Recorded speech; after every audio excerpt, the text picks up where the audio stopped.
I think they're a little bit too pessimistic. Look, there's been a lot of pessimism about the economic outlook, about the financial outlook since the beginning of last year. I have said that I think we're in a recession. We've been in a recession since last year, but it's a rolling recession, and it keeps rolling in different industries. And all in all, it isn't adding up to an economy-wide recession. I think when it comes to Jamie Dimon, he started last summer warning us about a hurricane and how his bank was becoming more conservative, more careful, and advised investors to do the same. Well, June of last year, we made a low, and then October of last year, we tested that low, and it basically held. We were only down 2% below that low, and the market's been doing fine then. So I just quibble with the fact that somebody as influential as Jamie Dimon has been promoting pessimism when what he really should do is just focus on his bank results, and they were spectacular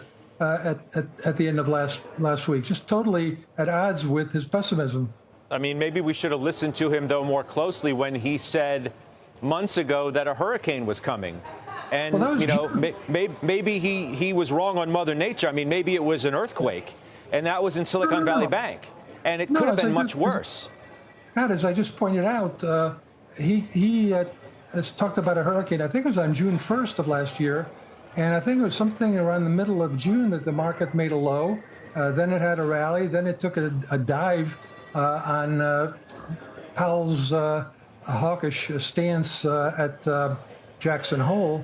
But the October low wasn't really much lower than the June low.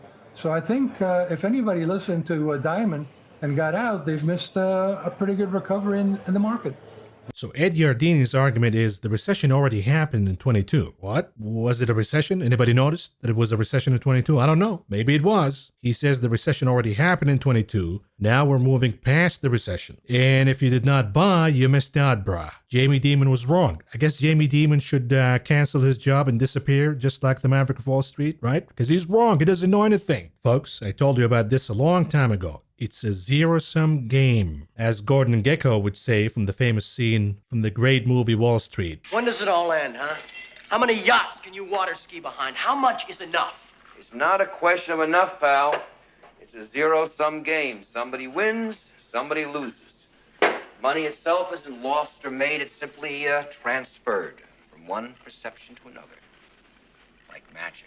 There is no such thing as missing out on the gains, bro. Any fake rally that goes up comes down. Money made on the way up, and more money's made on the way down. And I gave you numerous examples. When I shorted the stay-at-home stocks late in 2020, the Zooms, the Pelotons, the DocuSigns, the Carvanas of the world, a lot of people told me, you're wrong. Look at this. You shorted and the stock is up 30%. And then what happened? It's a zero-sum game. There is no such thing as missing out. You only miss out on legitimate rallies. Fake rallies, they come and go. And the only people get slaughtered are the pigs. The pumpers make money on the way higher. And of course, the shorts make money on the way down. It's a zero-sum game. Take this stupid mentality of missing out of your dictionary. There's no such thing as missing out in a zero-sum game. And by the way, when a lot of you say, hey Maverick, why don't you just capitulate and join the bulls already? There's a scammy element about these bulls, quote unquote. So Yardeni right now says, oh, the recession already happened in 22, and he missed out because now we have a new bull market. Here's just a little sample for you of what Eddie Yardeni said last year. On January 28th, 22, Eddie Yardeni says inflation rate should peak soon and come down by the second half of 22. And he already called the bottom back then. Take a look. You're making some really definitive statements about what you think investors should do with their stock portfolio. So let's try to do it. You think we've hit a capitulation low in the S&P on Monday at what, 42 and change? And change, yeah, 42.22. So no further big downdrafts, no Grantham 45% loss of your principal, or not even a bear market in the S&P. I think it was a capitulation bottom, but if it falls below that, you'll have to have me on the show again, and I'll capitulate and say, you know, I'm kind of concerned. That's your strategy. So and too many traders around right now, not enough investors. Investors should be using any weakness to add to positions. Absolutely. And of course, if you listen to Yardeni, the SPX since that time went down by about 21%.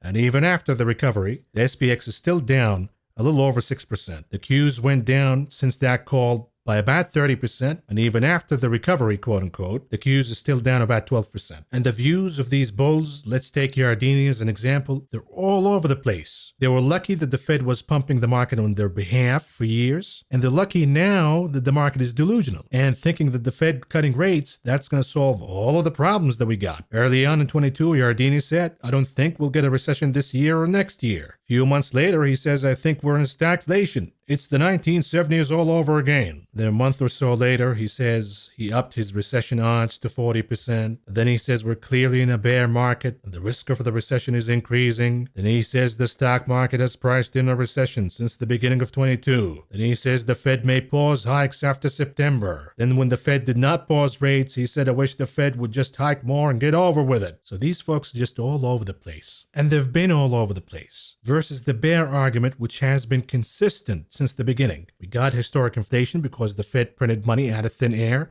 flooding an economy with stimulus that was not needed. That causes inflation. And they were too late to the game to tackle this inflation problem. So when they're done with it, they're going to have to induce a recession. Boom. The bears have been consistent. Not like the other side. Oh, it's not going to be a recession. Wait, it's a recession. Wait, it's a bear market. Wait, it's a bull market. Here's stagflation. The Fed's going to do this. The Fed's going to do that. All over the place.